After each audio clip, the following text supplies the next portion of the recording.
오늘 이야기는 매우 단순합니다. 갈릴리 주변에서 하나님의 나라의 복음을 선포하시던 예수님께서 이제 예루살렘을 향하여 길을 가시는 중에 갈릴리와 사마리아 경계를 가로질러 가시다가 어느 한 마을에서 10명의 나병 환자를 만나 낫게 해 주셨는데 그 중에 한 사람만 돌아와서 하나님께 영광을 돌리며 감사했다는 이야기인데요. 이 이야기 안에는 우리가 중요하게 보아야 하는 중요한 메시지가 들어 있습니다. 나병은 단순한 병이 아니죠. 유대 사회에서 나병은 단순한 피부병이 아니라 종교적이고 사회적으로 취급했던 질병입니다. 나병에 걸리면 부정한 병으로 취급되어서 진 밖으로 쫓겨나야 했어요. 이것은 공동체 밖으로 쫓겨나는 것이고 하나님의 언약에서 끊겨짐을 의미합니다. 나병이라는 단어 자체가 징계라는 뜻을 가지고 있기 때문에 죄에 대한 하나님의 심판으로 자주 묘사되고 있어요. 모세의 누이 미리암이 나병에 걸렸지요. 그리고 유다의 우시야 왕이 나병에 걸렸습니다. 성경에서는 나병 환자는 버림받은 사람이고 잃어버린 사람입니다. 그러므로 이 병에 걸린 사람은 마치 죽은 자와 같이 취급을 합니다. 나병은 인간이 당하는 질병 중에 최악의 고통스러운 질병으로서 저주받은 병으로 취급되었어요. 모세의 율법도 도울 수가 없는 거예요. 오직 쫓아내는 것밖에 방법이 없습니다. 유대 사회는 나병에 걸리면 일단 제사장에게 갑니다. 제사장에게 가서 나병이라고 판결이 되면 즉각 가족과 마을로부터 격리가 되었습니다. 마을에서 일정한 거리가 떨어진 곳에서 혼자 살아야 했는데요. 오늘 본문에 보면 예수님이 한 마을에서 나병 환자 10명이나 만난 것을 보면 그 마을은 나병 환자들만 사는 격리된 마을이 아니었을까 추정해 봅니다.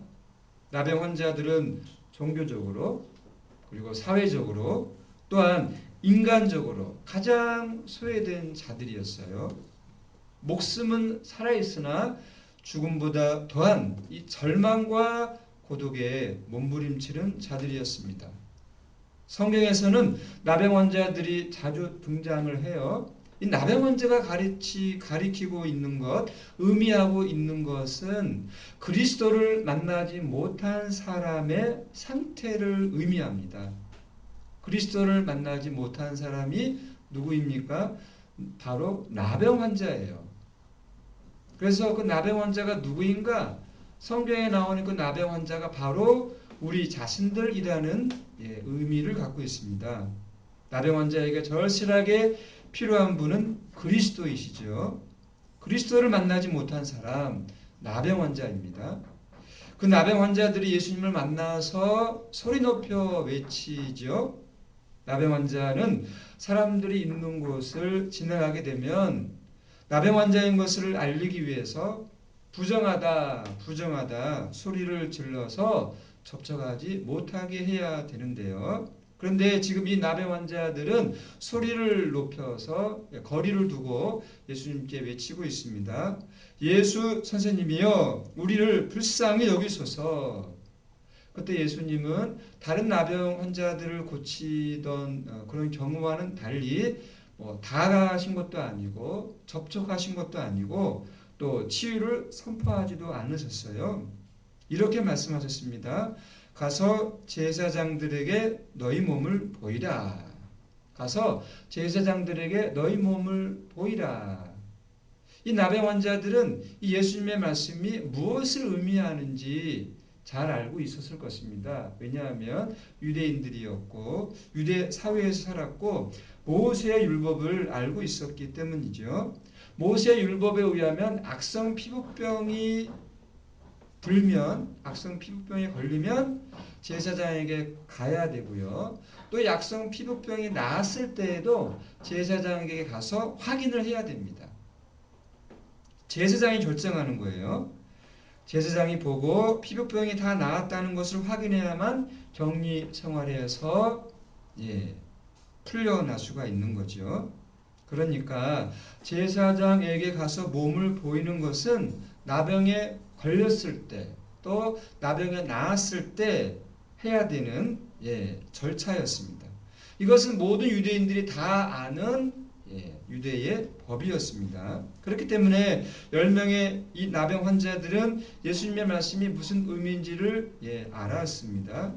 그리고 그 몸으로, 이 나병에 걸린 몸으로 제사장들에게 가봐야 아무 의미가 없다는 것도 충분히 알고 있었어요. 그런데 그들은 예수님의 말씀을 듣고 갔습니다. 나병이 전혀 낫지 않았음에도 불구하고 나병이 나았을 때 가야 할 길을 갔습니다. 이것을 성경은 순종이라고 해요. 순종. 예수님의 말씀을 듣고 그 의미를 깨닫고 믿고 따르는 것, 이것이 성경적인 순종입니다. 예수님의 말씀은 누구를 위한 말씀입니까? 우리 자신을 위한 말씀이죠. 이 나병 환자들을 위한 말씀이죠. 나병 환자와 같은 우리를 살리는 말씀입니다. 하나님은 우리에게 말씀을 주시는 분이에요. 말씀을. 우리를 불쌍히 여겨달라고 나병 환자들이 외쳤잖아요. 그들이 외치는 그 외침 속에는 우리의 이 병을 고쳐달라고 하는 그런 의미가 들어 있습니다. 그때 예수님은 그들에게 말씀을 주세요. 말씀을. 그 말씀을 듣고 깨닫고 믿고 따를 때 병에서 나음을 얻게 됩니다. 우리의 신앙생활이라고 하는 것이 그런 것입니다. 어떤 구체적인 사건, 기도의 제목들을 하나님께 아를 때, 하나님께 내려놓을 때에 하나님은 우리에게 무엇을 주십니까? 말씀을 주세요. 말씀을 주시고 그 말씀을 우리가 이해하고 깨닫고 따르고 갈 때 역사가 일어나는 것이죠. 예수님의 말씀을 들은 이 10명의 나병 환자들은 제사장들에게 갔다고 해요. 제사장들에게 갔다고 해요. 아마 이 10명의 나병 환자들은 출신 지역이 다 달랐기 때문에 한 명의 제사장에게 간 것이 아니라 자기가 섬기는 그 제사장들에게 간 것으로 이해할 수 있습니다. 그들은 모두 제사장에게 가서 병이 치유되었다는 사실을 확인받았겠죠. 근데 가는 그 중에 이제 치료가 된 것입니다. 그들은 모두 치유되었다는 사실을 확인받았는데 여기까지는 10명의 나병 환자들의 행동이 일치합니다. 똑같아요. 그런데 이 이후로 완전히 달라지는데 10명 중에서 9명은 모두 다 제각기 자기의 삶의 터전을 향하여 갔는데 한 사람은 예수님께 다시 돌아왔다고 해요. 그 사람은 큰 소리로 하나님을 찬양하면서 예수님 발 앞에 엎드려 감사의 예를 표했습니다. 예수님은 이 사마리아 사람에게 이렇게 말씀하십니다. 일어나 가라. 내 믿음이 너를 구원하였느니라. 그는 사마리아 사람이었어요. 예수님은 그 사람을 보고 혼자 탄식하듯 이렇게 말씀했습니다. 10사람이 다 깨끗함을 받지 아니하였느냐? 그 9은 어디 있느냐? 이 이방인 외에는 하나님께 영광을 돌리러 돌아온 자가 없느냐? 이 말씀은 이 사마리아 사람에게 한 것은 물론 아닙니다. 유대인들의 무감각한 어떤 영적인 상태에 대하여 탄식하며 하신 말씀이죠. 이 9명의 이 나병 환자들, 돌아오지 아니하고 감사드리지 아니한 이 나병 환자들의 그 9명의 사람들을 향한 탄식의 소리이기도 합니다. 물론 돌아오지 않은 사람들도 감사하는 마음을 갖고 자기의 어떤 마을로 또 가정으로 돌아갔을 것입니다. 이 돌아와서 감사를 표현한 것과 또 감사를 표현하지 않은 것, 행동의 측면에서 보면 뭐 그렇게 큰 것이라고 볼 수는 없습니다. 행동 자체만 본다면 행동의 차이는 그렇게 크지 않아요. 그런데 예수님은 사마리아 사람의 행동과 아홉 사람의 행동을 매우 중요한 차이로 보고 있어요. 이 사마리아 사람에게만 어떤 말을 하십니까? 구원을 받았다. 그렇게 말씀하고 있잖아요. 그것을 볼 때 이 한 사람의 이 행동과 아홉 명의 이 행동에는 어떤 차이가 있는 것이 분명해 보입니다. 이유가 무엇일까요? 예수님이 아홉 사람의 행동을 문제 삼은 것은 행동 속에서 그들의 행동 속에서 행동 이상을 보았기 때문이에요. 행동 너머의 그 무엇인가를 예수님은 보시고 지금 말씀하고 있는 것입니다. 겉으로 드러난 행동보다 더 근원적으로 중요한 차이가 있다는 거예요. 사람의 행동은 단순히 행동이라기보다는 그 행동 속에는 그 사람의 내면의 마음이 다 드러나는 것이라고 우리가 보면 되는 겁니다. 내면의 어떤 의지, 그의 사상, 생각, 어떤 인식 그런 것들이 행동을 통하여 나오는 거잖아요. 우리 안에 있는 잠재의식이나 어떤 무의식도 우리가 알게 모르게 우리의 언행을 통해서 나오는 것이거든요. 우리 안에 있는 것이, 우리 내면에 있는 것이 나타나는 것이 이 행동이라고 볼 수 있습니다. 그렇기 때문에 행동은 중요한 것인데 행동을 보면 그 사람을 알 수가 있어요. 물론 행동을 지나치게 중시하는 것은 문제가 있죠. 사람이 사람됨을 평가하는 유일한 잣대이어서도 안 되고 행동하는 것만이 가치 있다는 행동 지상주의도 위험합니다. 이 행동 지상주의는 율법주의로 흐를 가능성이 많기 때문에 그렇습니다. 하지만 행동을 별것 아닌 것으로 과소평가하는 것도 문제가 돼요. 마음이 중요하지 행동은 중요하지 않다. 이런 주장도 매우 위험한 생각입니다. 마음도 중요하지만 행동도 중요합니다. 마음은 행동으로 드러나기 때문에 그렇습니다. 우리의 작은 행동, 일상에서 습관적으로 반복하는 언행에도 우리의 영적인 그 어떤 것이 묻어납니다. 사람의 언행 속에는 영적인 깊이가 담겨 있는 법입니다. 그런 면에서 행동은 중요한 것입니다. 그렇다면 오늘 이 한 사람의 행동과 아홉 명의 행동 그 너머에는 그 이상에는 어떤 것이 들어있는 걸까요? 예수님은 그것을 보셨기 때문에 탄식하면서 그렇게 10명이 다 치유를 받았는데 9명은 어디 가고 한 사람만 와서 그 감사를 하고 있느냐 그런 것이거든요. 이 9명의 사람들은요. 그 병이 나았다라고 하는 그것 자체만 보았고 거기에 감격했다는 거예요. 하지만 이 사마리아 사람은 병이 나았다는 사실 자체에 머무르지 아니하고 병이 낫게 된 근원을 더 중요하게 보았다는 것이죠. 한 걸음 더 들어간 거예요. 이 사마리아 사람은 하나님의 은혜를 힘입어 병이 나았다는 사실을 중요하게 보았습니다. 그렇게 영적으로 보는 눈이 열려 있었기 때문에 돌아와서 감사할 수가 있었던 것이죠. 예수님은 돌아와 감사하는 자와 감사하지 않은 자의 행동 속에서 바로 이런 영적인 시각의 차이를 보신 것이죠. 물론 이 9명의 이 사람들도 하나님의 은혜를 힘입어 병이 나았다는 사실을 알고 있었을 거예요. 그러나 사마리아 사람과 9사람의 생각이 같은 것이라고 할 수는 없는데요.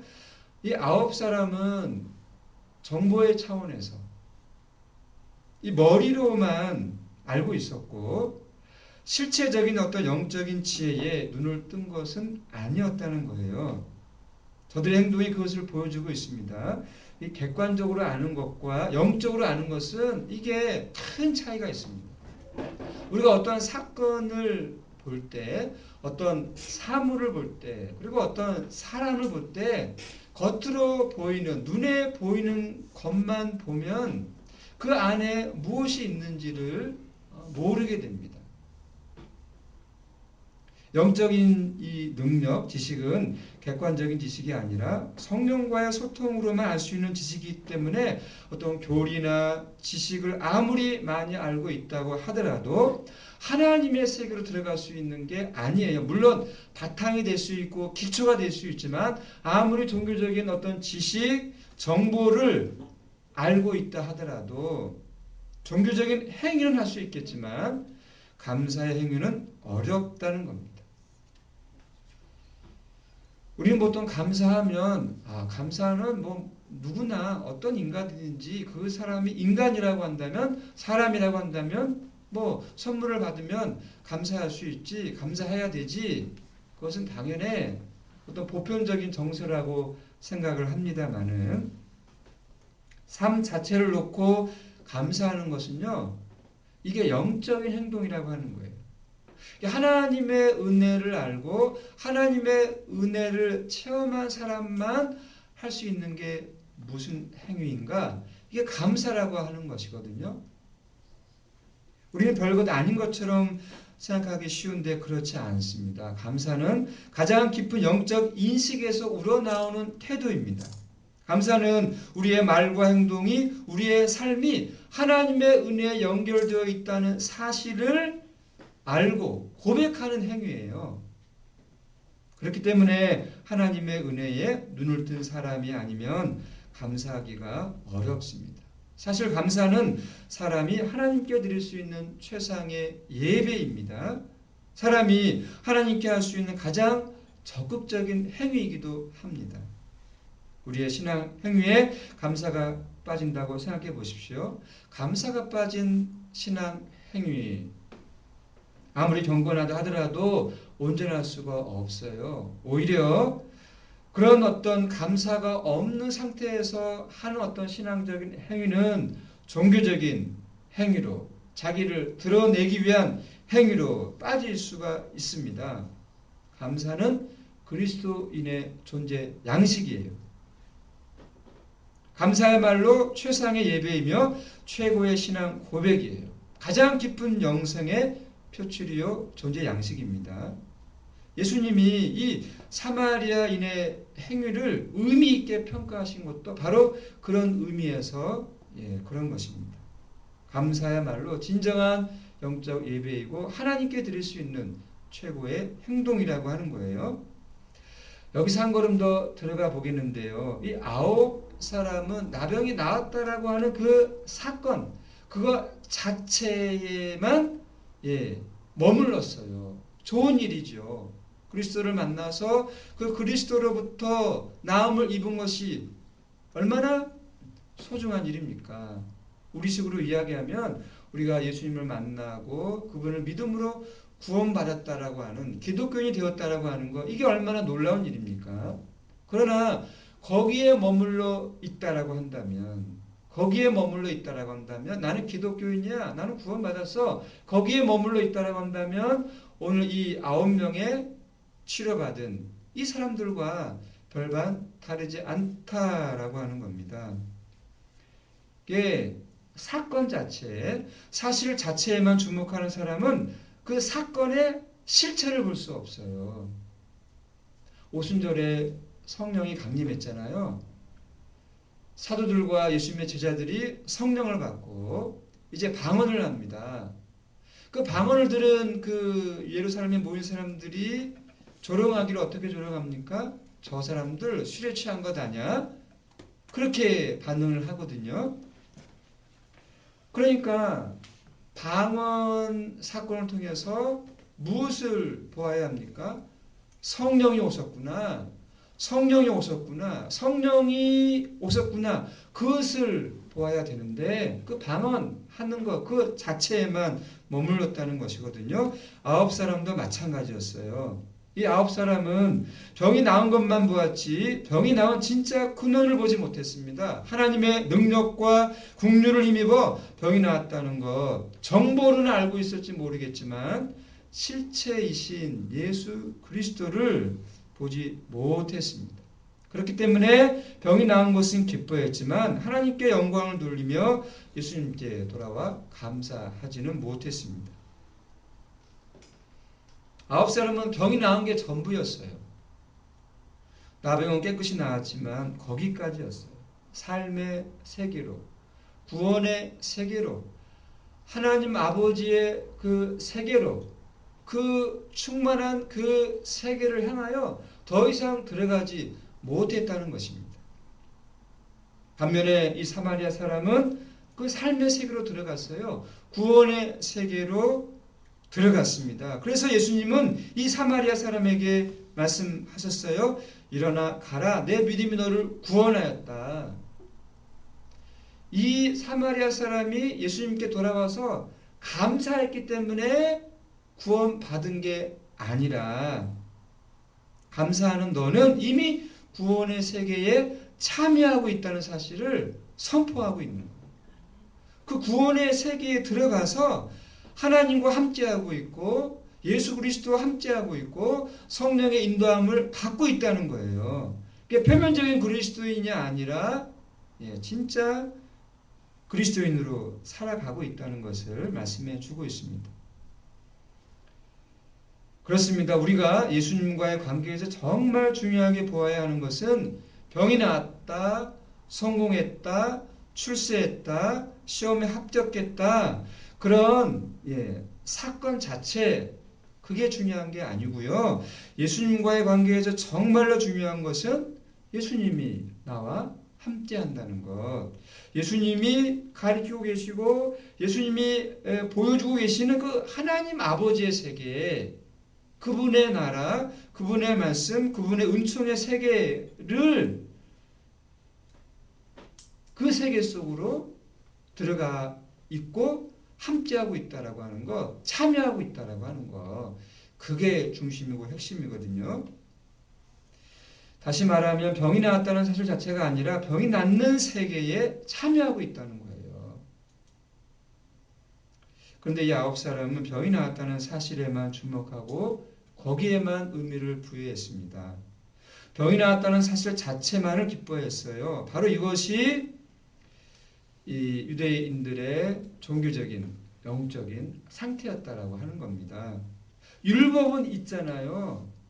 하나님의 말씀은 있는데 거기에만 머물러 있는 거예요. 그 말씀이 그 율법이 가리키고 있는 것은 무엇입니까?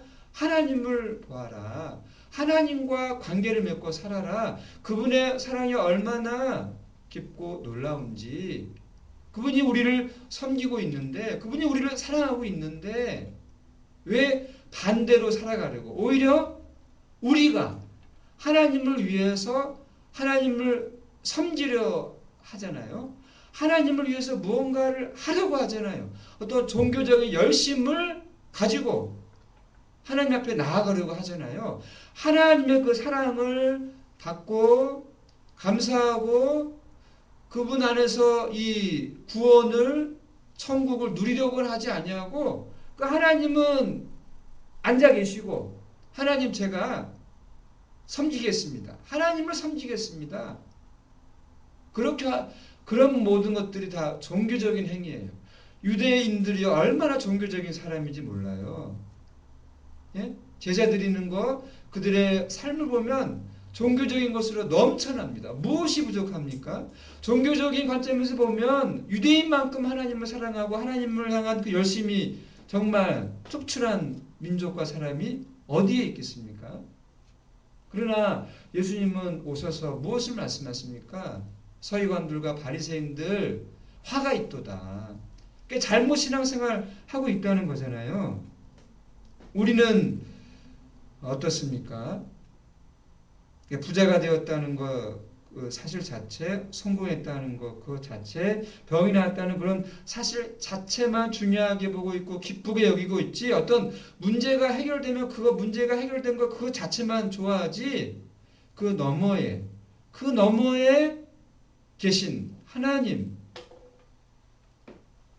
그 하나님 은총의 세계 하나님의 나라 하나님의 마음을 알고 그 세계에 참여하고 하는 것은 부족하지 않나 싶습니다. 정말 많은 그리스도인들이 하나님의 말씀보다는 이 세상의 소리에 많이 빠져 있어요. 우리의 삶에는 하나님의 말씀을 듣지 못하게 하는 방해하는 소리들이 정말 많거든요. 그 결과 우리가 저를 비롯해서 하나님 나라에 속하지 않은 것들, 구원에 속하지 않은 것들에 많이 빠져 있는 것을 보게 됩니다. 이게 하나님은 우리를 안식으로 초대하고 있고 구원으로 초대하고 있는데 그것을 누리지 못하고 있어요. 어려운 시대에 살고 있습니다. 영적으로 척박한 시대예요. 그러나 예수님의 말씀에 귀를 기울이고 그 말씀에 마음을 열고 눈을 돌리면 이 시대의 영적 분위기와는 사뭇 다른 영적인 세계에 들어갈 수 있어요. 예수님은 사마리아인의 감사에 매우 흡족해 하시며 그가 이미 구원의 세계에 몸담고 있다고 말씀하셨습니다. 그렇습니다. 예수 그리스도가 보여주는 세계는요, 종교의 세계가 아니에요. 진리의 세계이고 말씀의 세계이고 생명의 세계이고 감사의 세계예요. 받으세요. 하나님이 주시는 것을 받으세요. 누리려고 하시지 하나님을 위해서 뭔가를 하려고 하지 마세요. 그것도 조건적인 감사의 세계가 아니라 근원적이고 항상적인 감사의 세계예요. 항상 기뻐하라, 쉬지 말고 기도하라, 범사에 감사하라. 그것이 예수 그리스도 안에서 우리를 향하신 하나님의 뜻이에요. 하나님이 주시는 것을 우리가 받아들이고 인정하면 감사가 절로 나올 수밖에 없어요. 인간의 행위 가운데 감사하는 것보다 더 영적으로 깊이 있는 행동은 없습니다. 감사하는 것보다 더 진실하고 온전한 예배는 없습니다. 그리고 이런 감사의 세계에 눈을 뜬 자는 이미 구원에 참여한 자입니다. 이미 하나님의 품 안에 안긴 자예요. 무엇이 부족합니까? 예수님은 이 사마리아인을 통해서 바로 이 진실을 말씀하고 계십니다. 오늘 2015년 추수감사절 예배를 드리는 우리 주예비교회 모든 성도들 그 삶의 그 신앙 가운데 이 9명이 아닌 이 한 사람, 이 사마리아인의 이 영성으로 살아가시기를 축원합니다. 기도하겠습니다. 주님, 오늘 2015년 추수감사절에 주님께 온 마음으로 감사하고 찬양하며 예배 드립니다.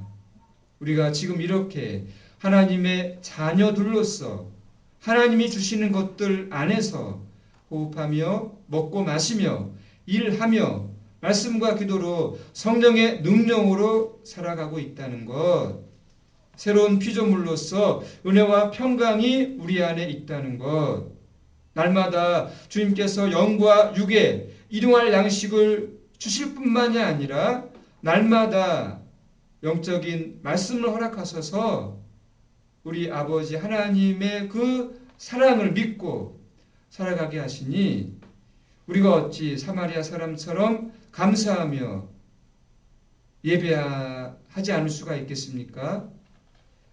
주님, 범사에 감사하고 항상 기뻐하며 쉬지 않고 기도하며 살아가겠습니다. 도와주옵소서.